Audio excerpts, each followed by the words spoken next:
Hi, everybody. Today is Friday, June 6th, 2025, and our friend Larry Johnson is back with us. Welcome back, Larry.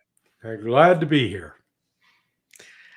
Larry, let's get started with the outcome of the Ukrainian attack on Russia.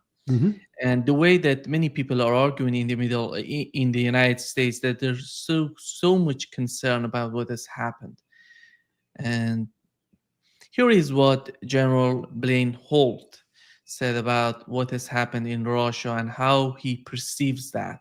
He, considering that he is supporting Donald Trump and his administration. Here is what he said. Concerned about global or national security in my life than I am right now. And yes, I understand it's a tactical win. The Ukrainians have a tactical win.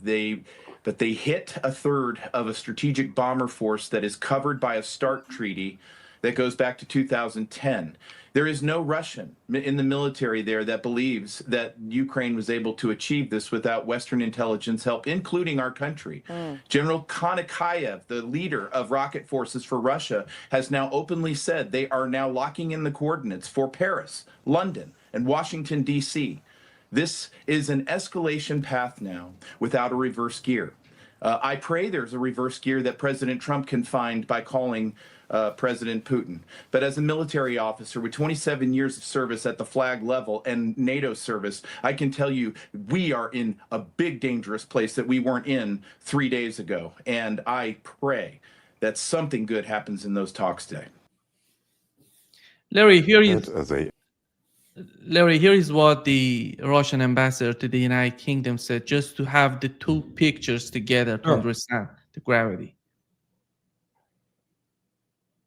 That they are bringing the conflict to a different level of escalation. Which would mean what? Which would mean better not to, and better to realize and to remember what they were doing. We have a limited conflict right now, which of course has a wider projection on the European security.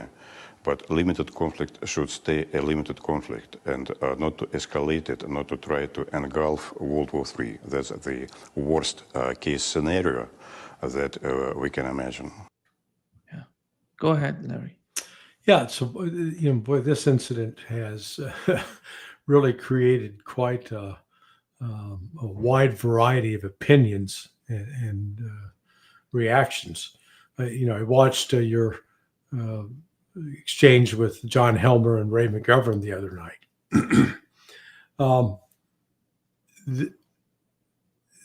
Let's start with the Ukrainians grossly exaggerated the effect of their attack. While it was, let's call it brilliant, operationally brilliant, being able to infiltrate these trucks to Russia and then at some depth, and then be able to launch those drones ostensibly against these targets with the intent of attacking and destroying, as the general said, a third of Russia's strategic bomber capability. Audacious, but that didn't happen. Apparently, the drone attacks at 3 of the airports completely failed. Whether it was electronic warfare, air defense system, operational failure on the Ukrainian, I don't know. But they failed. The other 2 airports that were hit, it turned out only destroyed about 5 to 7 aircraft. It's not entirely clear, but what is clear is that some of those aircraft were actually decommissioned. They were not, active in the strategic doctrine of Russia. That said, this was still, despite it not being consequential in terms of physical damage, it was extremely damaging psychologically for the Russians. They reacted to this with great anger. Now, Ray and I have had a we've got a difference of opinion on this, and I always value Ray's opinions and judgment. But Ray was arguing that this is the reaction is the Russians is to the quote terrorism that took place on Friday and Saturday, the attack on the two bridges, the attack in Kursk, which didn't kill anybody to my knowledge, but destroyed a bridge, and then the attack in Bryansk, where the bridge was down so that it would collide with an oncoming passenger train and killed at least 7 people, wounded maybe upwards of 100 people.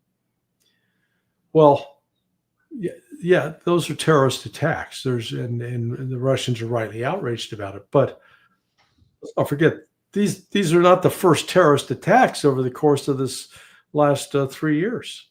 You had the attack on the Kerch Bridge in October 2022. I forget how many, it killed 1 or 2 people, but it blew a hole in the bridge and they had to close the bridge down and repair it. That was significant. And then March 2024, the attack on Crocus City Hall. My God, they killed over 135 people and wounded over 341. That was enormous. I mean, that's on a completely different scale compared to what happened in Bryansk, dropping a bridge on a train. And yet Russia's reaction to that has been far, it's now saying that we're moving into, this is no longer a special military operation. This is a counterterrorism operation. And that is not just a word chosen because it's convenient or it sounds cool. This goes back to how Russia carried out the war in Chechnya from 1999 through 2009, 2010, through the Second Chechen War. The counterterrorism operation means an escalation in the violence by the Russian military. It means certain targets that previously were considered off limits or to be avoided are now on the table. And I think that includes Vladimir Zelensky, who can be now targeted and taken out. We're going to see, because Russia suffered assassinations at the hands of Ukrainian terrorist plots. At least 2, if not 3 generals. So you got to ask, why is Russia reacting now so strongly to this? And this is where Ray and I, respectfully disagree with each other.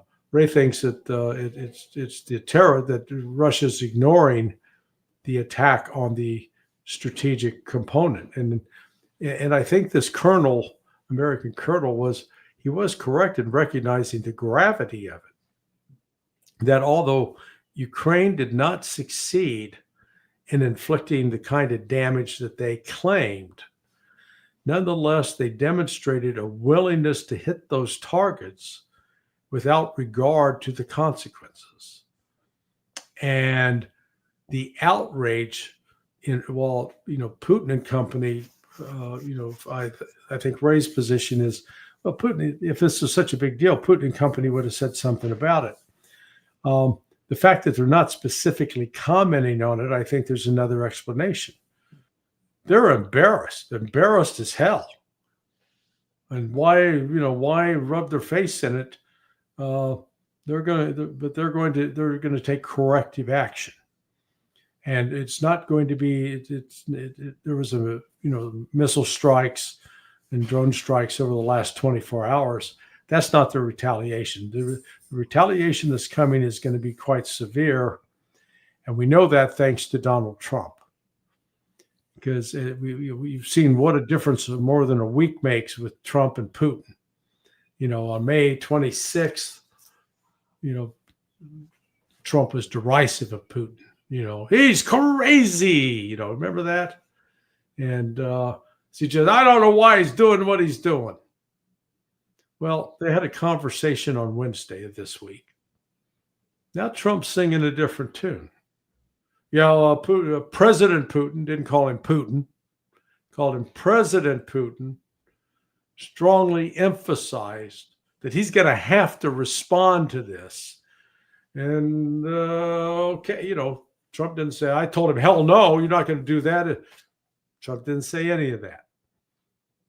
And you got to then look at what the U.S. State Department did within hours of the end of that conversation. They came out with a warning to Americans in Ukraine, basically, get the hell out, take cover. Something bad's going to happen. So, this attack on these, the attack on 2 of the airfields, the attempted attack on 3 of the others, has marked a shift. And we'll call it a watershed moment in this war between Ukraine and Russia. And it's going up. It's now escalating. You've mentioned the phone call between Donald Trump and Vladimir Putin. Donald Trump said that he didn't know about what was going on with the case of Ukrainian attack. But what kind of argument is that? Is that going to put him in a better position, in your opinion? Oh, no. Let's call him Butterfly McQueen. Do you know who Butterfly McQueen is? Butterfly McQueen was this she was a path-breaking black actress in Hollywood. And she appeared in the movie Gone with the Wind.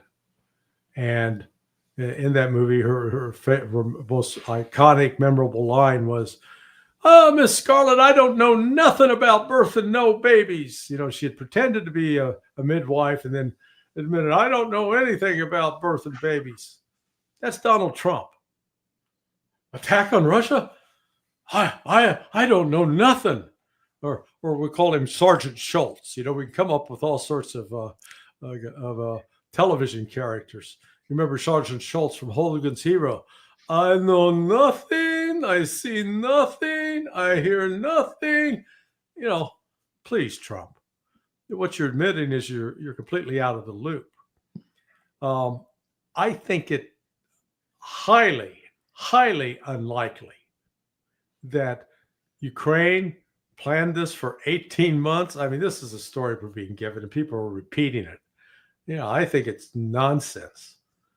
But they planned it for 18 months and didn't leak a word to the CIA, their buddies who they've been planning other operations with.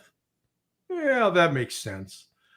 More likely is there were CIA officers who know about it, and maybe they had received guidance. Don't get directly involved, but keep us up to date on what they're doing. So the CIA knew, which means at least Trump would have had it in a briefing, special access program briefing. Did the CIA actually was it involved with the planning and execution? That's possible. I can't rule that out.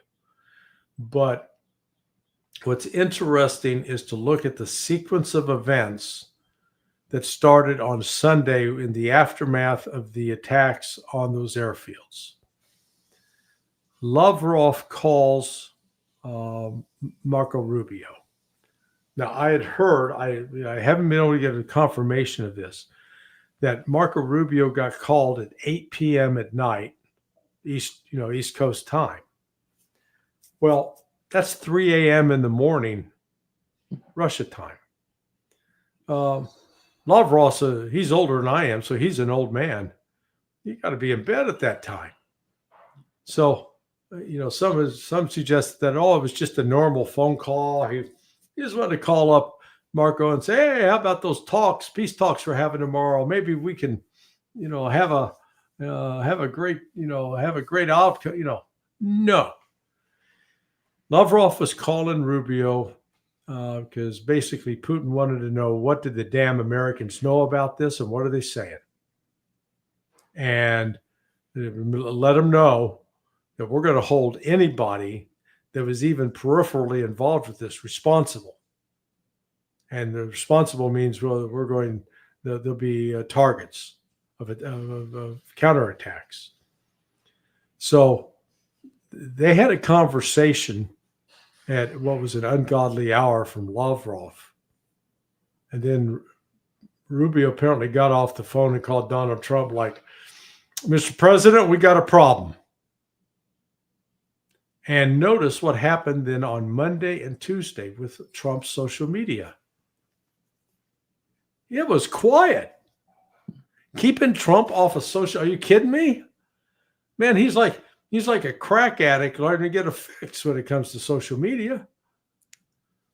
And I maintained what they're trying to figure out. How the hell do we diffuse this? How do we keep this from escalating? And at the same time, they're trying to figure that out. The Russians showed up in Istanbul for the talks with Ukraine, but it wasn't talks. Medinsky, the lead negotiator, spent 2 hours, 15 minutes before that meeting with Umarov, who was the ostensible head of that Ukrainian delegation. And it was not, I would say, a pleasant meeting, at least for Ukraine. And Medinsky was letting them know in no uncertain terms what the approach was going to be going forward. And that they take this deal or, something worse is coming. Umarov scoots off to Washington to brief the Trump team. And he's not carrying good news in that. Then on Tuesday, again, remember, Trump is like sort of mute, silent with respect to social media, not saying a word about any of the attacks, no apologies yet, nothing. Pete Hegseth comes out and announces, that Ukrainian, contact group that we've had, that we meet like every month. I'm not attending, and I'm not only not going to show up in person, I'm not even going to attend from Zoom. I'm sending Matt Whitaker. So this marks the first time Secretary of Defense, whether it was Austin or Hegseth, has not attended that meeting. Do you think that was just a coincidence? I maintain it was one of Trump's ways of signaling to Russia, okay, we're backing away from this Ukraine project. We recognize that this is too dangerous. And then came the phone call on Wednesday. I don't know who initiated it. I suspect it was Trump, but we'll see. But in any event, Putin, if you watch Putin speech that day, and I don't know if the phone call with Trump took place before or after that speech, Putin was angry. He was very stern. His body language was such that he was, let's call it, aggressive. And they, he even in that speech, or it was a discussion with his national security team, but they televised it live for all of Russia. I don't even know if there's any sense in continuing these talks with these terrorists. So they moved it into that new realm as a counterterrorism operation. So when you put all that together, the Russians put the United States on notice, and they're going to retaliate, and there's going to be a significant retaliation. So significant that Trump felt compelled to tell Marco Rubio, get your people out of there. Something bad's coming. Laurie, Putin said that the main reason of this attack was to somehow sabotage the talks between Ukrainians and Russians, or maybe trying to convince the Russians that there is nothing coming out of the talks. Let's not go to Istanbul to talk with Ukrainian, which I would assume that would be the best outcome of what has happened for the British government. They're doing everything to get something like that from the talks, because in my opinion, they're not happy with what is happening right now in terms of the direct talks between Russians and Ukrainians. And with the talk with what the Russian ambassador said to the British media, he said that this escalation is so dangerous. I assume that the objective of this sort of argument on his part is the British government, is not the United States specifically. How do you see the way that the British government is trying to manipulate everything? We had Stormer coming out that we have been threatened by Russia. We have to build up our military while nobody's threatening the United Kingdom. I haven't seen anything in the media pointing at that direction. How can we understand this sort of activity, this sort of uh, complications, this sort of communication interactions that are happening right now between Russia and the United Kingdom? Well, actually, I think Russia is, I understand, Russia's pressuring the Brits to shutter their embassy in Moscow. They'll break off diplomatic relations. I think it's important to understand Russia's approach to these so-called negotiations with Ukraine. I think it is wrong to believe that Russia thinks there is a way to achieve a peaceful, negotiated settlement with Ukraine. Russia absolutely does not believe that. Putin doesn't believe that. But they need, from the standpoint of dealing with the global South and the other BRICS members, Russia needs to be perceived as trying to obtain a negotiated settlement. That way, these other countries feel under less pressure from the West to, push Russia. This terrorist attack, as Russia is portraying it, has now given Russia an out, because they've been negotiating in good faith, and look what it got them. It got them a terrorist attack, an attack on Russia's strategic bombers, which is also part of that terrorist attack. That's how Russia's defining it. Even though I would argue that that's a military attack, but still Russia's perceiving that and lumping that as a terrorist attack. The talks and what Russia delivered to the Ukrainian delegation, a memorandum, was basically a document of surrender. And, Ukraine's rejected it. And, in fact, Zelensky even said he doesn't see any value in any more meetings. So, Russia has achieved what it wanted to achieve of making Ukraine the culprit for the breakdown of negotiations. Within that, then this gets back to the question of Great Britain. Great Britain remains the biggest bad actor in this entire drama. And yet, I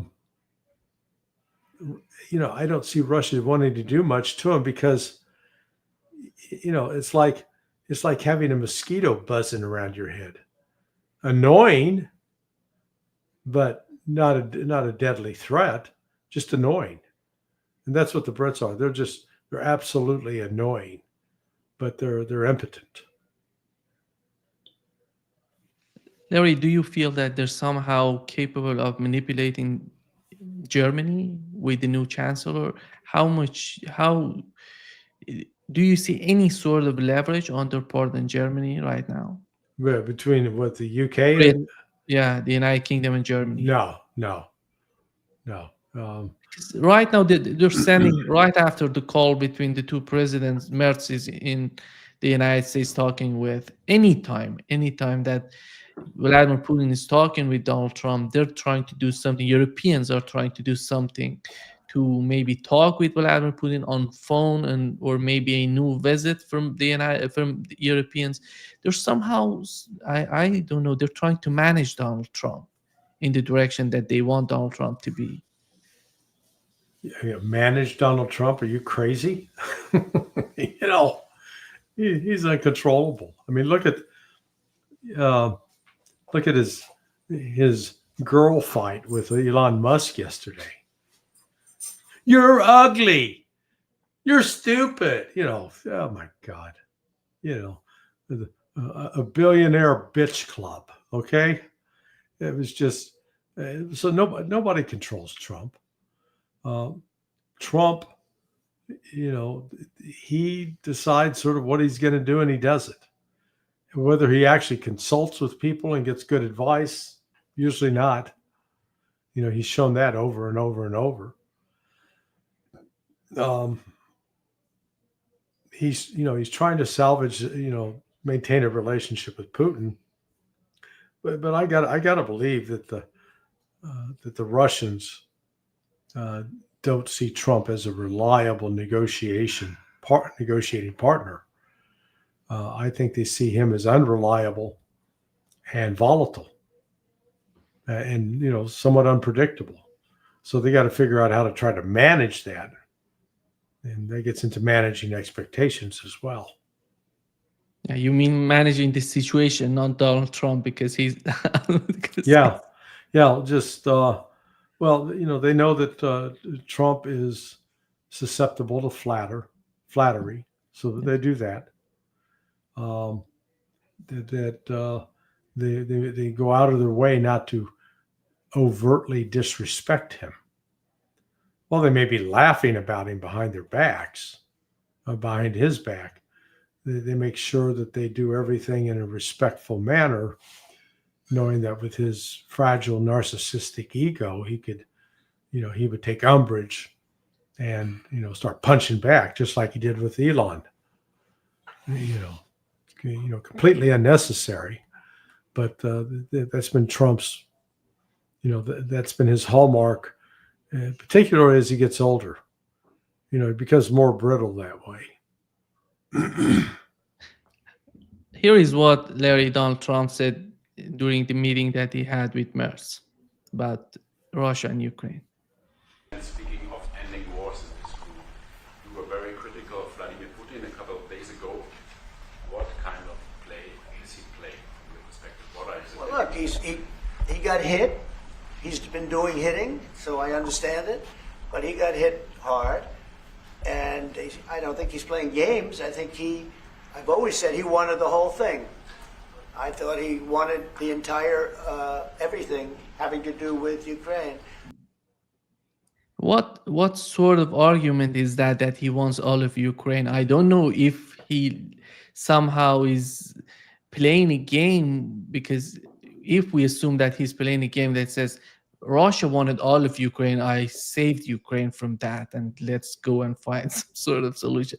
Other than that, I don't find any sort of reason behind it. Yeah, no, it's just Trump's just making that up. From the outset, Putin's goal was not to take all of Ukraine at all, and that's been a Western lie fed into the system to try to rally public support in the West against Putin.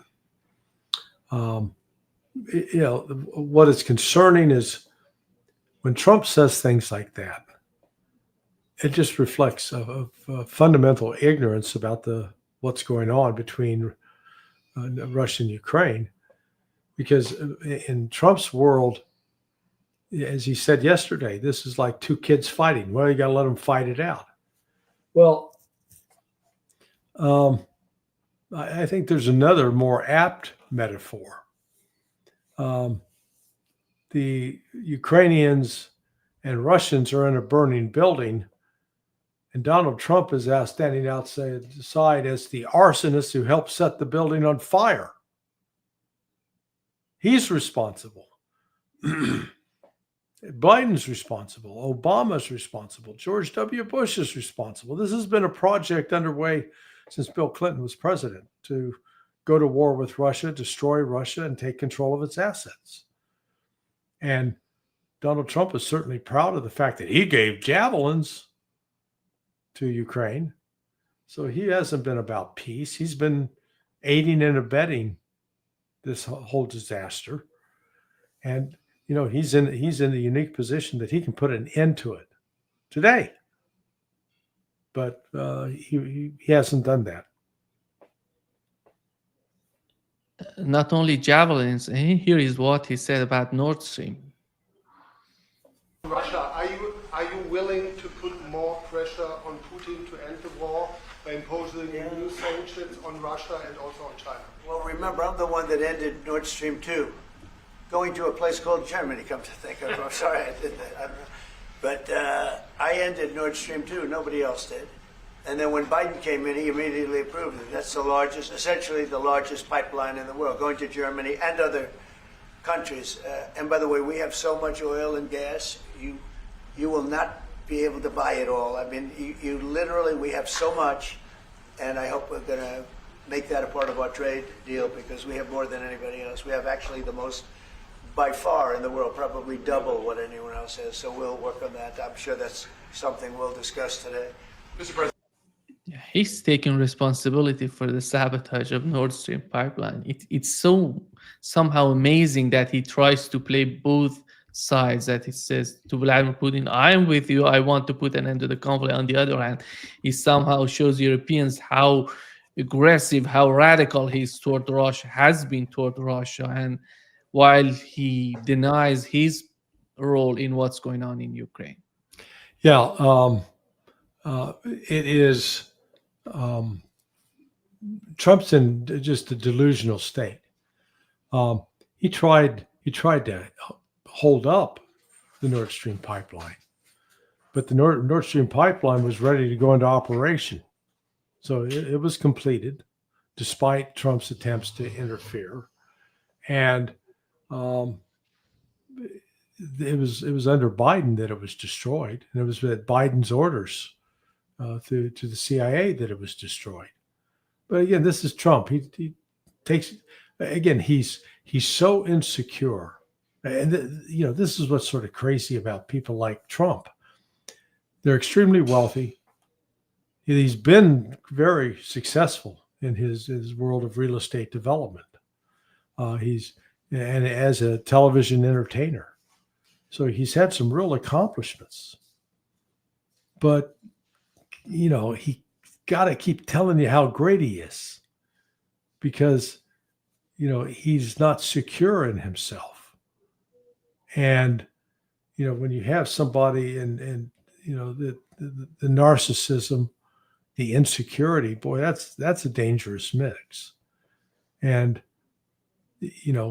what he should have been talking about was it is unfortunate that with the destruction of the Nord Stream pipeline, that Germany was deprived of cheap natural gas so it could fund, keep its industries intact and be in a position to actually produce weapons that we need in NATO. I mean, if he's thinking about this sensibly, but he's not. It's all about, oh, look what I've done. And he takes credit for things that he didn't do.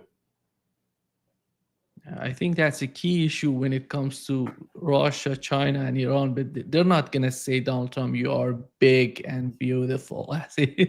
Yeah. He's not going to get some sort of compliment on from these countries. That's why he's going to get a lot from Europeans.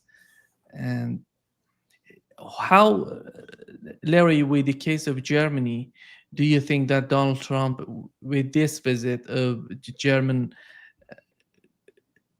chancellor, does he really believe that they can provide energy to Germany at the level and with the price being reasonable for Germany? No, man. Germany's going to take it up the backside. United States, we're happy to supply natural gas, but it's going to come at a price. I mean, there's no way it can be cheaper than the Nord Stream, simply because it's going to be loaded on ships and carted across the ocean. With the Nord Stream pipeline, it came straight in, and the Russians were able to offer a much better price. And again, you get to watch the Germans wallow in their own mess. They helped create this. They didn't stand up for themselves. They didn't protest it. They didn't accuse the United States of an act of war. You've destroyed one of our natural resources. And the reality is it's hurting German people. But, Trump doesn't care. Yeah. And when it comes, Larry, because one part of this situation with the energy in Europe and specifically in Germany is what's going on. One aspect would be what's going on with the 500% secondary sanctions on Russia that they're talking right now in the United States about. They want to put it on China, India, and eventually on Mhm. Europe. Do you think that Merz was talking about this with Donald Trump? Is he concerned about it? Um, I don't think so, but I don't know if that came up. I don't see why. If anything, Mertz, he did talk to members of Congress, and in that conjunction, that may have come up, and I suspect he would have been very enthusiastic about it, wanting to impose greater sanctions necessarily on Russia. Except that what Lindsey Graham is proposing is basically sanctions on China and India that will hurt them and hurt the United States. It's just, none of this is being thought through. Here is what Donald Trump said in terms of sanctions. Go ahead. Mr. President, so would you consider to put more sanctions on Russia? Because this discussion is going on now for weeks and months, and you tweeted about it once, but then nothing happens. So Yeah, when I what would you do? when I see the moment when we're not going to make a deal, when this thing won't stop, Is there a deadline in that for you? moment, yeah, it's in my brain, the deadline. When I see the moment where it's not going to stop, and I'm sure you're going to do the same thing, will be very, very, very tough. And it could be on both countries, to be honest. It takes two to tango. But we're going to be very tough. Whether it's Russia or anybody else, we're going to be very tough. Yeah, the deadline is in his brain. I don't know if he has it. Yeah, nobody's home in that brain. That's the problem. This is another idle threat by Trump. Russia would like to have normal relations with the United States. And despite the history of the last 30 years, where the United States, through NATO, has been basically constantly at war with Russia. And instead of the United States, stopping the attacks, we've continued to attack and attack and attack and attack and facilitate efforts to destroy Russia. At some point, I've described it before with you, it's like being in an abusive relationship with somebody. And there comes a moment where you just got to walk away and say, I'm not having contact with this person anymore. I'm not dealing with them. You just walk away. That's what I think Russia ultimately needs to do. Just, tell the United States, have a nice day. You go about your own way, and we're going to go about ours. But, Trump, this is more Trump bombast, because the fact of the matter is that there's nothing the United States can do to Russia that's going to alter Russia's courses of action right now.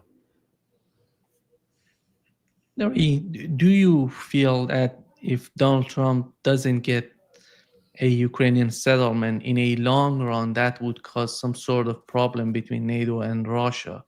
Because considering the behavior on the part of European leaders, it's somehow, if they do something radical as they did with the Russian nuclear bombers, and they did something with the Kursk region, we were somehow surprised, and right now nuclear bombers is something, the limits, this red line is moving toward Russia, and Russia, it comes to a moment as it happened with the conflict in Ukraine, says enough is enough, let's go and attack them, let's teach them a lesson.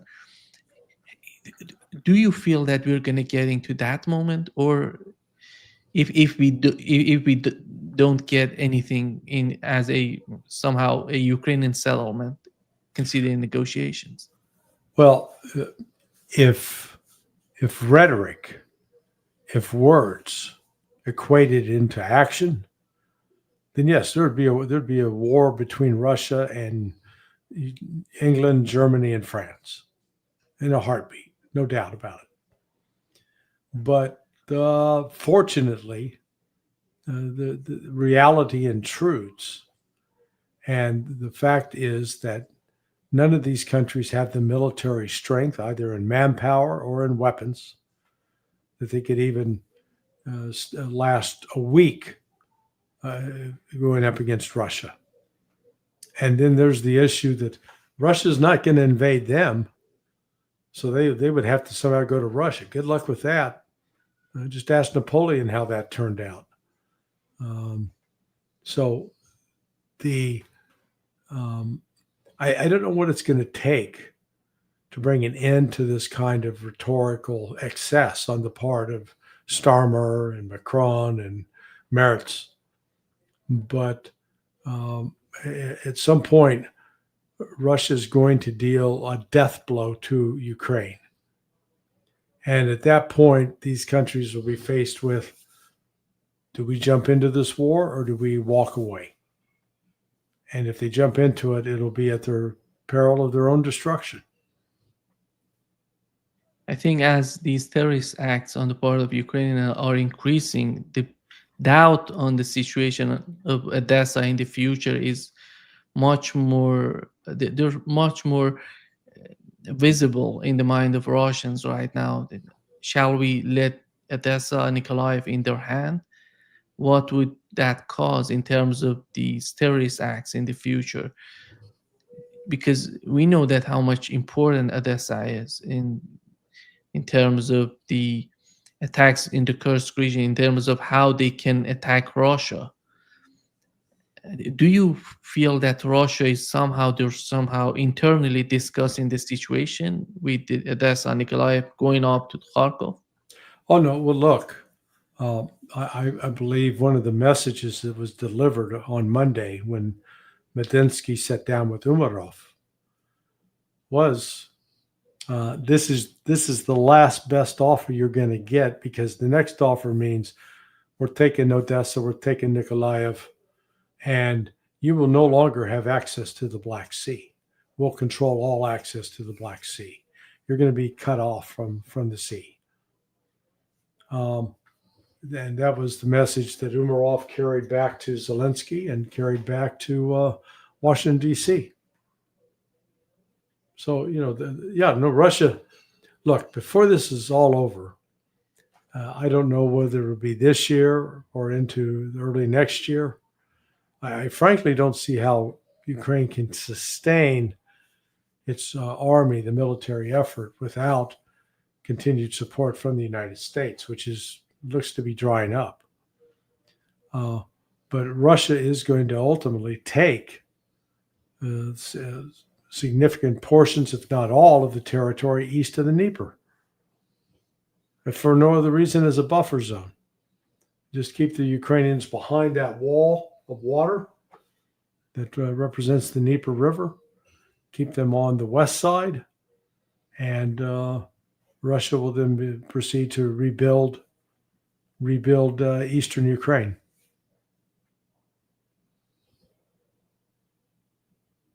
Larry, those people who are arguing that supporting Ukraine and sending more weapons to Ukraine, as General Jack Keane on the Fox News was arguing, and here is what he said. Let me play it for you. The peace process exhibited by the United States to leverage someone to change their behavior. We've got to do the same thing with Russia. It is part of the process. It's not outside the process. And that means we got to leverage him.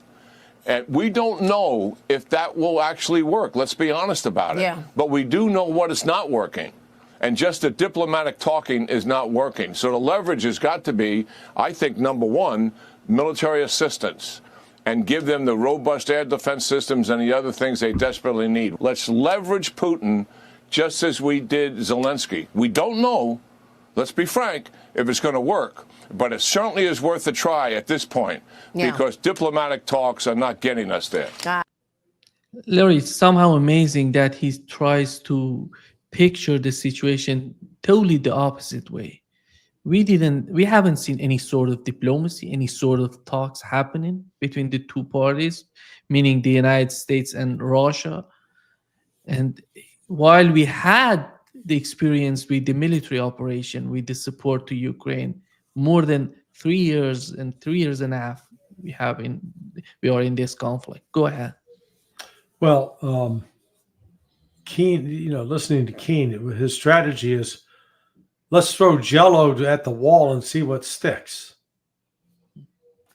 Well, that's not how military plans are supposed to operate. The military planning process is supposed to come up with courses of action, and with respect to each of those courses of action, identify what resources do we need, what are our chances of a successful outcome, what are the risks, what could we expect the enemy to do in response to if we take this course of action. This shows why he was a failed general. Number one, we do have negotiations from the standpoint that once Trump and Putin were talking, and then Witkoff could go to Russia and meet with Putin. Yeah, that was progress, something that hadn't happened. And just the fact that over this last, on Sunday, that Lavrov felt free to call up Marco Rubio and say, we got a problem with you. And, at least the communication is going back and forth. But, what you're seeing Jack Keane do in that clip, just he's acknowledging the fact that Ukraine is losing the war and that there's no clear path forward for giving Ukraine a chance for victory. I would wonder where is Steve Witkoff right now, and how you mentioned the talks, but we don't see a Steve Witkoff anymore. Yeah, he's sort of fallen out of the limelight for now. I don't know what that means. Maybe he is just still quietly meeting with the Israelis and Hamas. I would hope so, but also the talks with Iran are sort of they're on hold right now. Mm-hmm. So we'll see. Donald Trump wanted to talk about the Iranian talks with Vladimir Putin. Mm-hmm. And Putin said he's willing to participate, he's willing to help the process of negotiations. What does Donald Trump want from Vladimir Putin, in your opinion? Well, I think he'd like to get Putin to persuade the Iranians to give up all nuclear enrichment or uranium enrichment, and Putin's not going to do that. Well, the language that Trump used was very careful in terms of to prevent Iran from getting a nuclear weapon. And Russia, yeah, we can do that because we know it's already true. We've got a security agreement in place with Iran that we've pledged to work with them on their peaceful nuclear exchange, and we wouldn't do that if they had an active nuke. So yeah, no, we'll help. Sure, Mr. President, we can help you get the assurances and proof you need that Iran doesn't have it. I hope Trump takes the deal, but I've seen some disturbing signs that Trump's getting ready to launch the military strike against Iran. It may just be, again, posturing for negotiation's sake, or maybe genuine. I don't know. Larry, do you believe that the way that Donald Trump says no enrichment to Iran, does he really believe that Iran would go in that direction? I don't see that coming. The supreme leader of Iran just said he's hopeful that Iran would go in that direction, but as you and I both know, Iran's not going in that direction. It's sort of a fool's hope. So Trump is then, he's faced with his promise that he'd bring peace to stop the war between Ukraine and Russia. Well, that's now dead. He's basically conceding the war is going to go on, and there's not a lot he can do about it. Um, he's in a position that he can get this deal with Iran, but it's going to be at a cost to his relationship with the pro-Zionist crowd. Now, I would note, we just got word yesterday, day before yesterday, that 3 of the most ardent supporters of Israel that were in Trump's National Security Council, this one woman who'd actually been in the IDF herself, that they've been booted out of the NSC. So Trump is like house cleaning, getting rid of some of these uber Zionists. That may be an indicator that, Trump's trying to come to a more sensible position with respect to Iran. Larry, how's the situation between Hamas and Israel right now? And you mentioned Steve Witkoff maybe trying to cut a deal between the two, but the situation in Gaza is It's a nightmare. everybody knows what's going on. It's a nightmare, and starvation, killing the people. And do you see any sort of future for the talks, for what's going on between Hamas and the United States? I'm not considering Israel because I don't see Netanyahu as Zelensky in Ukraine. They hope Zelensky wants some sort of Ukrainian settlement. Everybody knows the outcome of that settlement would be the removal of Zelensky and his administration. The same goes to Netanyahu and his administration.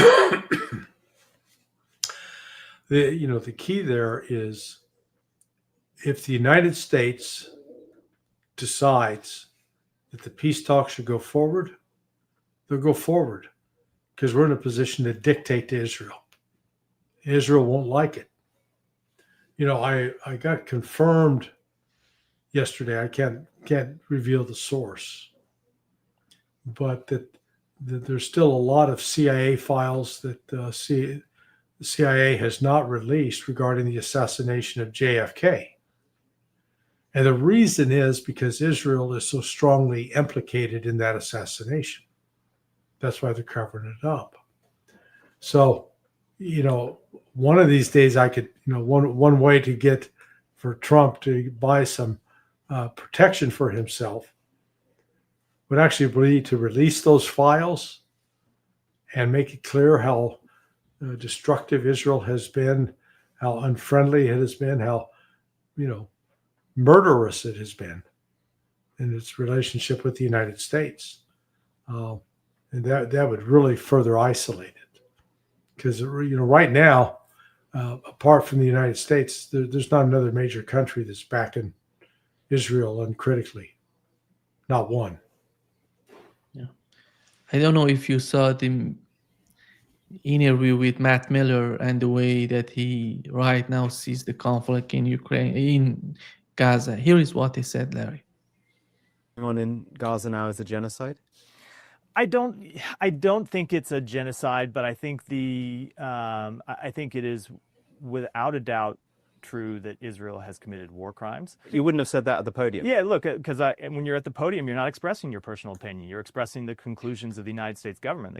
The United States government had not concluded that they've committed war crimes. Still have not concluded that.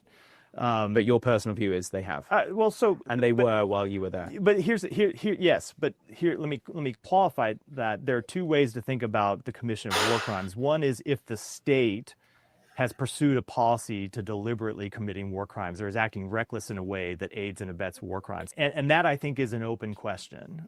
I think what is almost certainly not an open question is that there have been individual incidents that have been war crimes where members of the Israeli military have committed war crimes. So ultimately, in almost every major conflict, including conflicts prosecuted by democracies, you will see individual members of the militaries commit war crimes. And the way you judge a democracy is whether they hold those people accountable. But Israel hasn't. That's my point. Right. Is we have not yet seen them hold sufficient numbers of the military accountable, and I think it's an open question whether they're going to. I'm really struck that you think.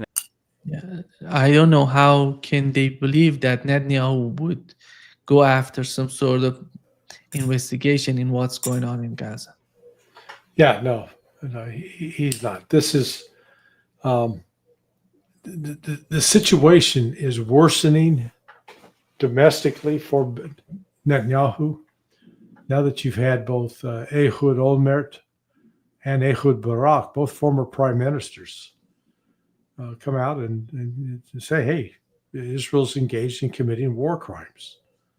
Now, they're being dismissed as, political opponents of Netanyahu, et cetera, and doing this for politics. But the fact of the matter is their voice carries some authority. And even more importantly, you're in trouble when Piers Morgan turns against you after he's been, celebrating everything that Israel had been doing to defeat Hamas. That's a sign that the mainstream media, or maybe the British media, is going against Israel, or somehow they're changing their mind because they cannot get whatever they're asking. Well, again, with Britain, the number of Muslim migrants that now live in that country and are now part of the the voting public is significant.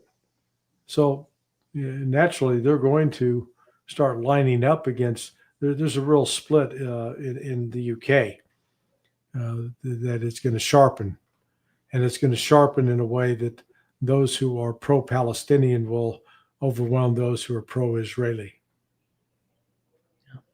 So far, it wasn't interpreted in a foreign policy of the United Kingdom. I don't know if in the future that would be the case. And Starmer is not in a good position right now. He's just so weak. Even I would argue weaker than Macron in France. And well, he spent so much time in Ukraine. He should probably consider running for office in Ukraine. He'd probably actually get more support. He'd probably line up more votes for himself in Ukraine because he is now extremely unpopular.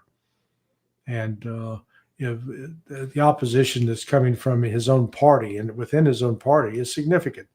It's not to be discounted. Yeah.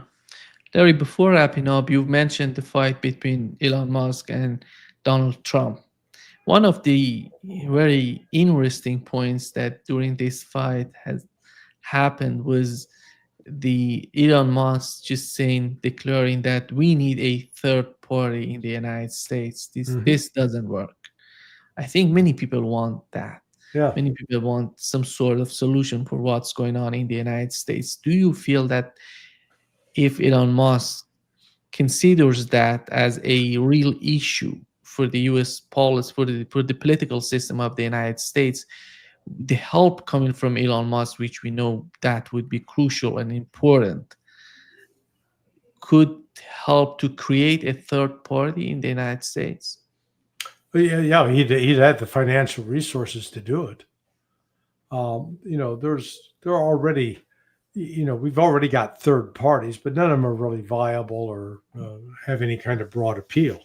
The Libertarian Party, there's this new group out called No Labels. But the entrenched bureaucratic interests that the two dominant political parties currently serve are destroying America. And frankly, I don't know if it's correctable without massive economic upheaval and possibly even a war. Russia, you look at the transformation of Russia from what it was under the Soviet Union in 1991 to what it is today. And it is a night and day difference. Dramatic transformation. Well, that came about in part because of the utter collapse of the Soviet system in the 1990s. And, the fact that the middle class in Russia almost disappeared in the 1990s. Only 7% of the population was classified as middle class.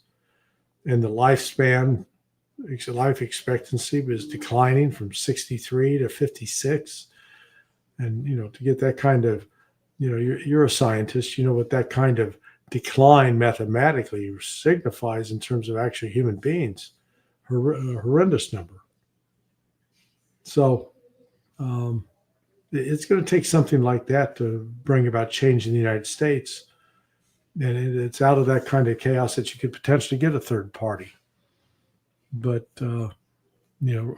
right now there's so much pressure to protect the status quo that they actually create barriers for entry for the third parties. I think the case that you mentioned can be considered about China as well. Look at what China is today and compare it to 20 years ago, 10 years ago. It's unbelievable. Yeah. And it's, on the other hand, it's so much mind-boggling, it's so much unbelievable the way that the United States is just destroying itself. Right. And Russia is, Larry, after all, Russia is a very important player when it comes to Ukraine, Middle East, and Taiwan. I don't know when that reality can hit the decision makers in the United States. Donald Trump talking with Vladimir Putin, talking about Iran, one of the issues, Iran, China, Taiwan, everything. But do you see any sort of future to the reality coming to the mind or somehow hitting the mindset of the people in Washington? Well, that, look, that's the thing that's unfolding before us. So you're living through a time that, when you're my age, looking back, this period we're going through will be seen as the birth of a new economic and political order, one in which the U.S. leadership will have been basically stripped away, and the U.S., through a combination of its own actions, as well as its failure to respond appropriately to external actions, will have frittered away its status as the world's leading economic and military power. It's already no longer the world's leading military power. And its question from an economic standpoint is certainly up in the air. So, and that's where the United States is having a real difficult time coming to grips with the fact that it's no longer in control of the process. Thank you so much, Larry, for being with us today. All right, my friend. Always a pleasure. We'll see you on Monday. I don't know what time that would be, but we're going to talk. We'll make it work. See you then. Yeah. See you. Okay. Bye-bye. Bye.